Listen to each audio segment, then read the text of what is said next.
آج ایک بیماری چیچک اسمال پاکس کو مثال کے طور پر بیان کرتے ہیں۔ چیچک دنیا کی ایک خطرناک ترین بیماری سمجھی جاتی ہے۔ اس میں پہلے کیا ہوتا ہے؟ بخار آتا ہے اور 2 دن کے بعد دانے نکل آتے ہیں۔ یہ ایک وبائی بیماری ہے۔ نحمدہ و نصلی علی رسولہ الکریم، اما بعد فاعوذ باللہ من الشیطان الرجیم، بسم اللہ الرحمن الرحیم، واذا مرضت فهو یشفین۔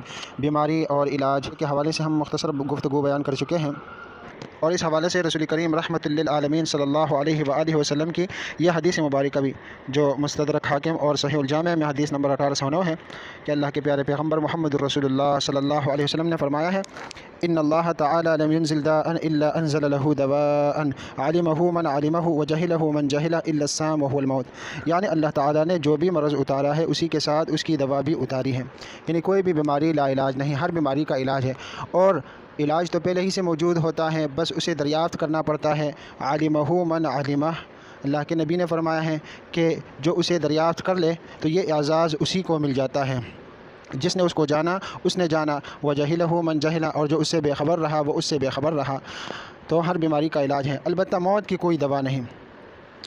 تو اس حوالے سے ہم مختصر گفتگو بیان کر چکے ہیں، اور یہ بھی کہ دین اسلام، توحید اور قرآن کی وجہ سے علوم کو جو ترقی ہوئی ہے وہ بھی ہم مختصر بیان کر چکے تھے، اور اس میں بالخصوص فن طب کے حوالے سے آج ایک بیماری چیچک اسمال پاکس کو مثال کے طور پر بیان کرتے ہیں۔ چیچک دنیا کی ایک خطرناک ترین بیماری سمجھی جاتی ہے۔ اس میں پہلے کیا ہوتا ہے؟ بخار آتا ہے اور 2 دن کے بعد دانے نکل آتے ہیں۔ یہ ایک وبائی بیماری ہے اور سخت مہلک ہے۔ مزید یہ کہ آدمی اگر اس کے حملے سے بچ جائے تو کیا ہوتا ہے؟ ہمیشہ کے لیے آدمی کی کھال کو داغدار بنا دیتی ہے یہ، اور موجودہ ریکارڈ کے مطابق یہ بیماری چین میں 1122 قبل مسیح میں پائی گئی، اور ہندوستان کی قدیم سنسکرت کی کتابوں میں بھی اس کا ذکر موجود ہے۔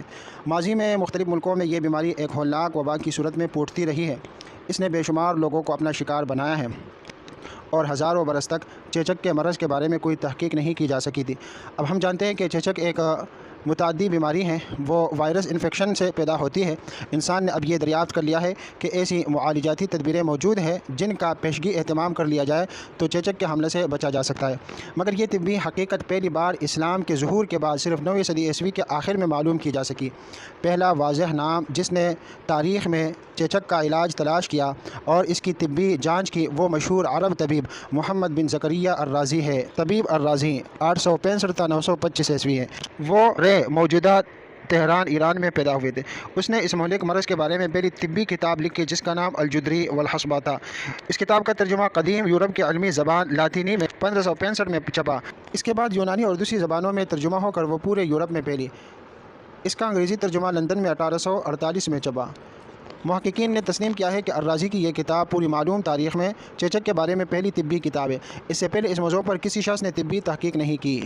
ایڈورڈ جینر نے الرازی کی کتاب کا ترجمہ پڑھا، اس سے اس کے اندر چیچک کے مرض کی طبی تحقیق کا خیال پیدا ہوا، یہاں تک کہ اس نے 1796 میں ٹیکہ کا وہ طریقہ دریافت کیا جس نے عالمی سطح پر شہرت حاصل کی۔ اب انسان نے چیچک کو کنٹرول کرنے کی تدابیر پر عمل شروع کیا، یہاں تک کہ تاریخ میں پہلی بار 1977 میں اقوام متحدہ کی طرف سے یہ اعلان کیا گیا کہ چیچک کے مرض کا خاتمہ کر دیا گیا۔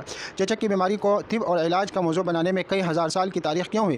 اس کا سبب وہی چیز تھی جس کو مذہبی اصطلاح میں شرک کہا جاتا ہے، یعنی غیر مقدس کو مقدس سمجھنا یا غیر اللہ میں الہی اوصاف فرض کرنا۔ ڈاکٹر ڈیوڈ ورنر کے الفاظ ہیں، قدیم زمانے کے لوگ یہ عقیدہ رکھتے تھے کہ چیچک اور خسرہ کی بیماریاں دیوی دیوتاؤں کی ناراضگی کی بنا پر پیدا ہوتی ہیں۔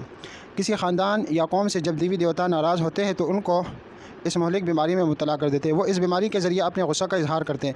اس عقیدہ کی بنا پر لوگ یہ سمجھے ہوئے تھے کہ اس بیماری سے بچنے کا واحد طریقہ یہ ہے کہ دیوی دیوتاؤں کو نذرانے پیش کیے جائے تاکہ وہ خوش ہو جائے اور خوش ہو کر بیماری کو ہٹا دیں۔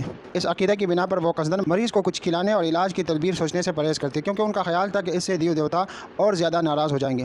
اسلام نے جب مرض کے بارے میں اس توہم کو توڑا اور یہ بتایا کہ ایک اللہ کے سوا کسی کو بھی نفع یا نقصان کا کوئی اختیار نہیں، خالق صرف ایک ہے، اس کے سوا جو ہے وہ سب مخلوق اور بندے ہیں۔ اسلامی انقلاب کے بعد جب انسان کے اندر یہ ذہن ابھرا اور اس نے دیوتاوی مفروضات سے آزاد ہو کر سوچنا شروع کیا، اس کے بعد یہ ممکن ہوا کہ چیچک پر طبی تحقیق کی جائے اور اس کا علاج معلوم کرنے کی کوشش کی جائے۔ جب دنیا میں یہ فکری انقلاب آیا اس کے بعد یہ ممکن ہوا کہ چیچک کو طبی تحقیق اور علاج کا موضوع بنایا جائے۔